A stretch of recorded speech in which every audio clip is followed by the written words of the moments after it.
(5장 1항) 중생한 사람이 내지 않은 죄에서 자유하지 못함. 하나님께서 그분의 계획을 따라 그분의 아들 우리 주 예수 그리스도와의 교통 안으로 부르시고 성령님으로 중생하게 하신 사람들은 하나님께서는 또한 죄의 권세와 종노릇에서 건져내신다. 하지만 이 세상에서는 죄의 몸과 육신의 연약함에서 완전히 건지지는 않는다. 하나님의 성도는 가끔 죄에 빠지지만 죄 가운데 살 수는 없습니다. 사도 요한은 하나님께로부터 난 자마다 죄를 짓지 아니하나니 하고 요한일서 3장 9절에서 말합니다. 하나님의 씨, 즉 중생의 씨가 성도 안에 남아 있습니다. 하나님의 성도는 하나님께로부터 났기 때문에 범죄할 수 없습니다. 이 말씀을 제가 방금 다윗과 베드로 그리고 죄에 빠진 다른 사람들에 대해 언급한 것과 어떻게 조화시킬 수 있을까요? 차이는 하나님의 백성은 죄 가운데 살 수 없다는 것입니다. 하나님의 백성은 예수 그리스도 안에 새로운 피조물이 되었고 따라서 성화의 길에 놓였습니다. 주님께서는 크고 끔찍한 죄들 말고도 우리가 주님 앞에서 정죄받을 죄들이 우리 안에 충분히 많다는 것을 아십니다. 하나님께서는 끔찍한 죄들을 짓지 않도록 모든 신자를 은혜로 지키시지만 신자는 여전히 자신이 주님 앞에 죄로 가득 차 있음을 봅니다. 신자에게는 자신이 마땅히 되어야 할 바와 자신의 실제 모습을 생각할 때 그 차이가 너무 커서 자신을 낮출 이유가 충분합니다. 한편 우리는 하나님의 자녀가 어떤 죄에 빠졌다는 소식을 듣고 놀라서는 안 됩니다. 때로 우리는 하나님의 자녀가 큰 죄에 빠진 소식을 듣고는 충격에 빠집니다. 그런 소식은 충격적이지만 그렇게 놀랄 만한 것은 아닙니다.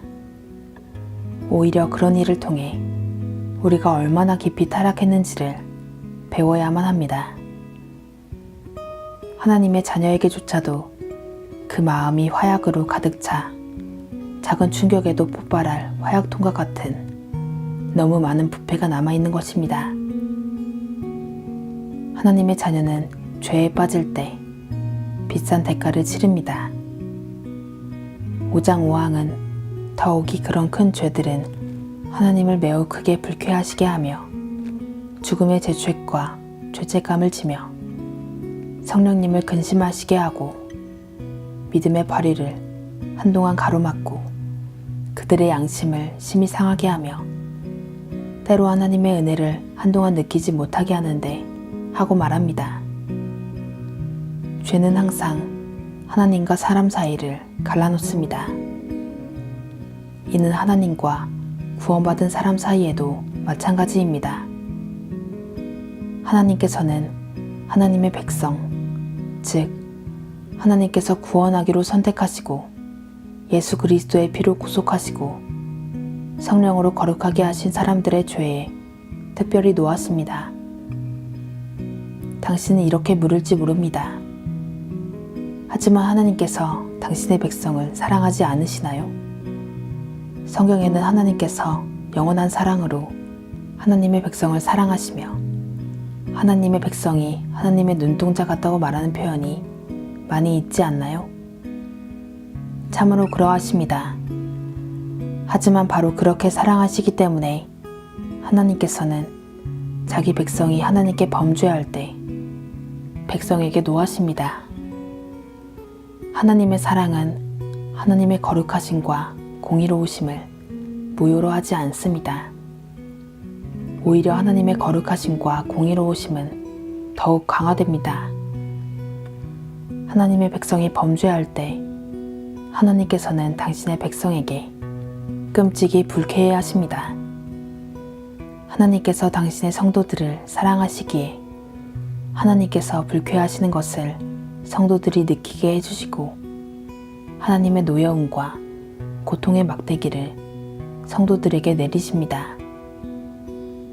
예수 그리스도께서 자신의 백성의 죄들을 위해 죽지 않으셨나요? 하나님의 백성의 죄악을 덮으셔서 다윗이 시편 32편에서 말한 것처럼 허물의 사함을 받고 자신의 죄가 가려진 자는 복이 있도다 하고 말할 수 있지 않나요? 예, 주 예수 그리스도의 피는 진정 하나님의 백성의 죄들을 씻습니다. 이것이 참이기에 주님의 백성이 범죄할 때 주님의 백성은 엄격한 재판장이 아니라 사랑하시는 아버지를 불쾌하시게 한 것입니다. 이것은 하나님의 백성의 죄를 더욱 나쁘게 합니다. 성령 하나님께서 주님의 백성이 거룩하시고 공의로우신 하나님께 거슬러 범죄했을 뿐 아니라 자신들을 사랑하시는 하나님께 그리고 자신들을 돌보시는 아버지께 거슬러 범죄했다는 것을 자신들에게 보여주실 때 하나님의 자녀는 회개로 인도함 받습니다. 이런 하나님의 사랑과 보살피심과 은혜를 깨닫고는 하나님의 자녀들은 자신의 죄에 대해 슬피 웁니다. 그때 하나님의 자녀는 제가 주님의 은혜에 거슬러 범죄했고 주님의 얼굴 앞에서 주님을 화나시게 했습니다 하고 인정할 것입니다. 탕자는 내가 하늘과 아버지께 죄를 지었사오니 하고 누가복음 15장 18절에서 자신의 아버지께 말했습니다. 다윗은 시편 32편 3절에서 이렇게 말했습니다.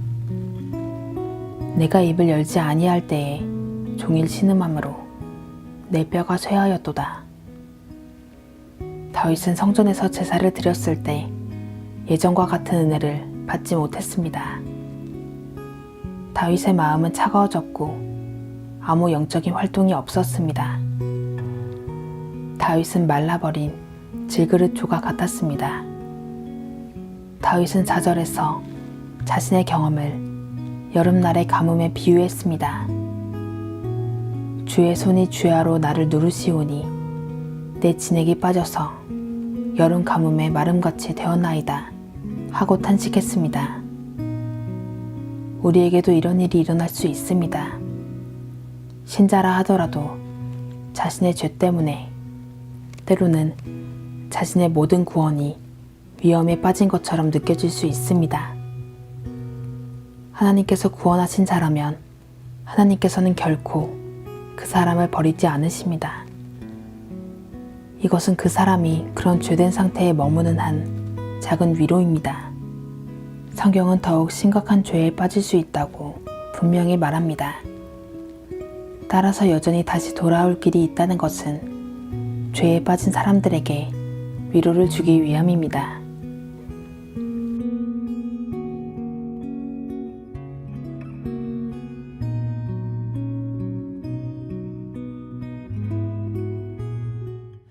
너희 만민들아 손바닥을 치고 즐거운 소리로 하나님께 외칠지어다.